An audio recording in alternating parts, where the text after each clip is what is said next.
आज की जो वीडियो रहेगी वो रहेगी कजन मैरिज को लेके।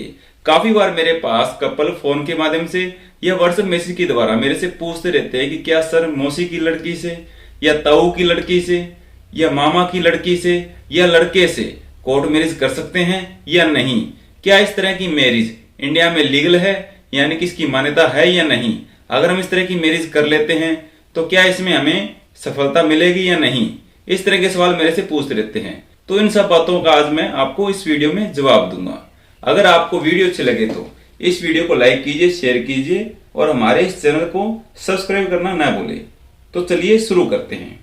तो सबसे पहले बात करते हैं कजन मैरिज की। तो कजन मैरिज मतलब जो किसी रिश्तेदारी में, नातेदारी में या ब्लड रिलेशन में या स्पेंडा रिलेशन में शादी की जाती है उसे कजन मैरिज कहते हैं। जैसे कि आप मेरे से पूछ रहे थे कि चाचा की लड़की है या मामा की लड़की है या फूफा की लड़की है, बुआ की लड़की है या लड़का है, इन रिश्तों में अगर हम शादी करते हैं तो वो कजन मैरिज है।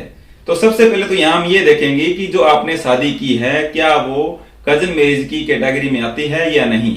जैसे कि फादर की तरफ से 5 पीढ़ियों तक काउंट करेंगे और मदर की तरफ से 3 पीढ़ियों तक। अगर इनमें काउंट होती है तो वो मैरिज कजन है और वॉइड मानी जाएगी। वॉइड मतलब जिसको बिल्कुल जीरो, जिसकी कोई मान्यता नहीं, ना जिसको कोई मान्यता मिल सकती है। लेकिन कुछ जाति हैं जिनमें कुछ रिश्तों तक शादी होती है। अगर इसमें कानून में भी ये लिखा है, जैसे हम सेक्शन 5 में पढ़ेंगे तो इसमें साफ लिखा हुआ है, अगर आपके जाति बिरादरी में अगर इस तरह की शादी समाज में होती है तो वो लीगल है। जिसमें नहीं होती है, कई तो जैसे कि कुछ बिरादरी में नहीं होती, कुछ में होती है, जिसमें नहीं होती वो भी बोलते हैं कि उनमें तो हो रही है। तो अगर आपकी बिरादरी में, इसमें ये लिखा है, अगर आपके कस्टम अलाउ करती है इस तरह की शादी को तो आप कर सकते हैं और लीगल है। अगर आपके कस्टम अलाउ नहीं करते हैं, आपके परिवार अलाउ नहीं करती हैं, तो उस तरह की आप शादी नहीं कर सकते। अगर आप फिर भी वो शादी करते हैं तो कानून में उसकी मान्यता नहीं है। ठीक है, वो आपका फ्रीडम है भी, आप 18 प्लस हैं, 21 प्लस हैं, आप साथ रह रहे हैं। अब कई बोलते हैं जी हम साथ रह सकते हैं क्या, तो साथ तो रह सकते हैं। अब बात हो रही है यहाँ पे मैरिज की। तो मैरिज की कानून में मान्यता नहीं है। आप हिंदू मैरिज एक्ट की धारा सेक्शन 5 आप पढ़ोगे तो उसमें साफ लिखा हुआ है भी, अगर आपने स्पेंडा रिलेशन में शादी की है, ब्लड रिलेशन में शादी की है, तो वो उसकी मान्यता जीरो है, जिसको कभी मान्यता नहीं मिलती। जिस तरह से कुछ मैरिज होती है जो क्या होती है, वॉइडेबल होती है। वॉइडेबल होती है जो कि बीच बचाव की होती है, जिनको कुछ कंडीशन के द्वारा पूरा करके हम इसको सही कर सकते हैं। लेकिन ये जो मैरिज है, जो कजन मैरिज है, वो बिल्कुल वॉइड होती है।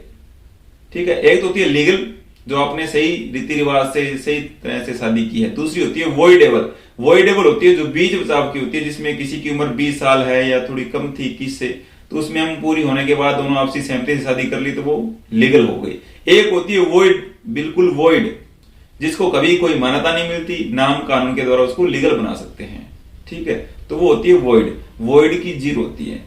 ठीक है, अब तो कई कपल ये बोलते हैं कि हम क्या साथ रह सकते हैं। तो देखो, साथ तो रह सकते हैं, रहते भी है, और कौन रोक सकता है उनको, क्योंकि हमें आजादी है, 18 प्लस हैं, हम अपने फैसले ले सकते हैं। पर बात होती है मैरिज की, तो मैरिज में जो लीगलिटी है मैरिज की, तो वो नहीं मिल पाएगी जी।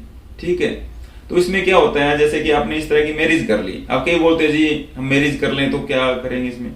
तो मैरिज तो जैसे इसमें कोई कागजों में थोड़ी लिखा है भी आपके ये क्या लगते हैं क्या नहीं। कई बार कोई झूठ बोल के भी करवा ले या सच बोल दिया, फिर भी किसी वकील साहब ने करवा दिया, मैरिज हो गई आपकी, सर्टिफिकेट भी बन गया। क्योंकि उसमें कोई आप जैसे सर्टिफिकेट बनवाएंगे, मैरिज करेंगे, तो उसमें लिखा होता है भी हमारा ये रिलेशन नहीं है, और सबको आप एक एफिडेविट देंगे, उसके बाद वो मैरिज रजिस्टर हो जाएगा। तो होने के बाद जैसे कोई आपके घर वाले कंप्लेंट देते हैं थाने में हो रहे, तो वहां पे जैसे आप शादी के कागजात दिखाएंगे, हमने शादी की है, तो पुलिस बोलेगी ये तो आपकी मौसी की लड़की है या बुआ की लड़की है, आपने शादी कैसे कर ली। तो वहां पे वो थोड़ी दिक्कत आ जाती है भी, उसमें आपकी शादी नहीं मानी जाएगी, क्योंकि वो शादी आपकी जीरो है, उस मान्यता नहीं है। तो इस तरह की शादी का कोई मतलब नहीं। ठीक है, हाँ आप साथ रह रहे हैं तो उसमें आपको वैसे नहीं रोक सकते, कानून के द्वारा हम नहीं रोक सकते।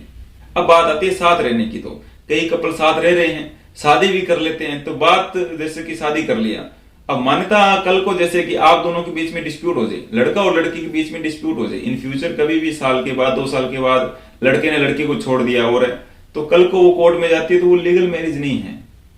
हाँ वो साथ रही है, उसके द्वारा मेंटेनेंस का केस कर सकती है, और तो वो एक लीगल वाइफ नहीं है। या आप गवर्नमेंट जॉब में लग गए हैं तो वहां पे वो एक लीगल वाइफ का जो उसको दर्जा मिलता है वो नहीं मिलेगा, क्योंकि ये जो मैरिज है वो वॉइड है। और ना इसको कभी हम सही कर सकते हैं। तो वो चीज होती है जी।